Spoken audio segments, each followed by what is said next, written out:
There is a moment in every gardener's life when they stop looking at waste as garbage and start seeing it as potential. For most people, a pile of fresh chicken manure is something to be avoided at all costs. It smells sharp and ammonia-heavy, it attracts flies, and it burns delicate plant roots if you use it straight away. But for those of us obsessed with soil health, that steaming pile is nothing short of unpolished gold. Today, I am taking on a challenge that sounds almost impossible to the uninitiated. I am going to take this raw, potent chicken manure and transform it into rich, crumbly, earthy compost in just 5 days. I know what you're thinking because I used to think it too. You're thinking that composting takes months of waiting, turning, and hoping, but I am here to show you that with the right mix of carbon, nitrogen, and oxygen, we can hyper-accelerate nature's digestive process. The secret to this rapid transformation lies in a technique often called hot composting, or the Berkeley Method, but adapted for the incredibly high nitrogen fuel that is chicken manure. Before we even shovel the first scoop, we have to understand the chemistry at play here. Composting is essentially farming microscopic life. We are breeding bacteria and fungi that consume organic matter, and like any livestock, they need a balanced diet. Chicken manure is our nitrogen source, the greens. Even though it's brown in color, it is the fuel that will fire up the kiln. But if I just piled this manure up on its own, it would turn into a slimy, anaerobic mess that smells like a sewage treatment plant. To harness that energy without the stink, we need a massive amount of carbon, the browns, to act as a sponge and a structural support. For this experiment, I have gathered bags of dry, golden wheat straw and some dried fall leaves I saved from last season. The goal is to hit a ratio of roughly 30 parts carbon to 1 part nitrogen. Because chicken manure is so hot and rich in nitrogen, I need a surprising volume of straw to balance it out. As I lay down the first layer of bulky straw at the bottom of my compost bay, I am creating an airflow channel. Oxygen is the third crucial ingredient in this recipe. Without air, the good bacteria die, and the bad, smelly methane-producing bacteria take over. So, I fluff the straw up, making sure it isn't matted down, and then I add the first shovel load of manure. It is heavy and dense, so I have to spread it out, mixing it into the straw with a pitchfork until the two are indistinguishable. As I build the pile layer by layer, alternating straw and manure, I am also adding water. This is where most people fail with rapid composting. The bacteria need moisture to move and reproduce. I am aiming for the consistency of a wrung-out sponge. If I squeeze a handful of the mix, a drop or two of water should appear between my fingers, but it shouldn't be dripping wet. Too dry, and the process stalls. Too wet, and it goes anaerobic. I keep layering, straw, manure, water, mix, until the pile stands a solid 3 feet high and 3 feet wide. This volume is non-negotiable. We need this critical mass to insulate the core of the pile, trapping the heat that the bacteria are about to generate.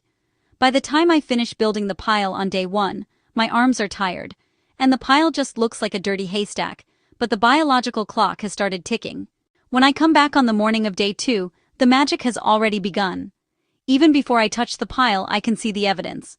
In the cool morning air, faint wisps of steam are rising from the top of the mound. It's a sign that the sleeping giants, the thermophilic bacteria, have woken up. I plunge my long-stemmed compost thermometer into the center of the pile, and the needle starts climbing immediately. It shoots past the ambient temperature, past 100 degrees Fahrenheit, and settles right around 130 degrees.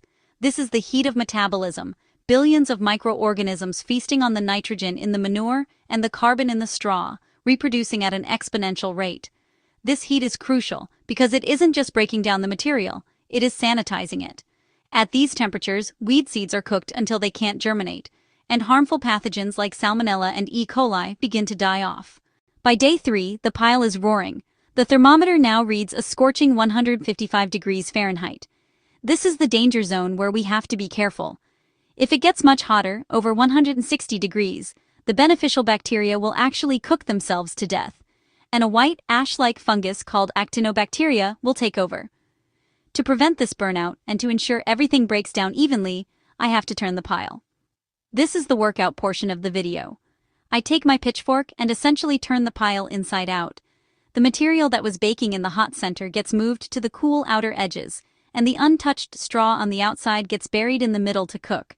As I turn it, steam billows out in thick white clouds, smelling not like manure, but like cooking vegetables and yeast. It is a surprisingly pleasant, earthy smell, proof that we are composting aerobically. On day 4, the transformation is visibly accelerating. The straw, which was tough and golden just a few days ago, is becoming dark, brittle, and brown. The distinct clumps of chicken manure have completely dissolved, integrated into a uniform dark matrix. The heat is still high, hovering around 140 degrees, maintaining that active breakdown phase. I notice the pile has shrunk significantly, losing about a third of its original volume. This shrinkage is good. It means the carbon is oxidizing and the structure is breaking down into humus. I check the moisture levels again as I turn the pile for a second time. The heat drives off a lot of water as steam, so I have to sprinkle the layers with the hose again, ensuring the bacteria remain hydrated enough to finish the job. It is a constant dance of monitoring temperature and moisture, acting as the conductor for this biological orchestra. Finally, we arrive at day 5. The result is honestly shocking, even though I have done this before. What was once a distinct pile of yellow straw and foul-smelling manure has transformed into a dark, rich, chocolate-colored material. When I pick up a handful, it is warm and crumbles satisfyingly through my fingers. It smells like a forest floor after a rainstorm, that deep musk of geosmin that every gardener loves. Now, I have to be clear about what we have achieved here. This is what we call active compost. It has gone through the most violent, rapid phase of decomposition. It is physically unrecognizable from the raw ingredients we started with. However, for total safety, especially with root vegetables, I will let this cure for another week or two to let the microbial activity settle down and ensure the nitrogen is fully stabilized. But look at this texture. In 5 days, we have created the base of soil fertility, essentially for free, using waste products that others throw away. This process proves that we don't have to be passive observers in the garden. We can take control of our soil health and speed up nature's cycles with just a little bit of knowledge and sweat equity. We have turned a potential pollutant into a resource that will feed my tomatoes, peppers, and leafy greens for the entire season. It is a closed-loop system right here in the backyard. You don't need expensive bags of fertilizer from the big box store. You just need to understand the power of carbon, nitrogen, and heat. The feeling of self-sufficiency you get from making your own soil is unmatched. You look at your garden differently when you know that the very ground your plants are growing in was created by your own hands. Thank you so much for joining me on this 5-day sprint to soil fertility. It has been a sweaty, steamy, rewarding week, and I hope it inspires you to look at your own garden waste differently. If you found value in this experiment and want to see more deep dives into organic gardening, soil science, and turning trash into treasure, please do me a huge favor. Hit that like button to help this video reach more gardeners, subscribe to the channel so you don't miss our next experiment, and drop a comment below. Have you ever tried hot composting? What is your biggest struggle with making compost fast? Let me know, and I will see you in the next video. Happy gardening!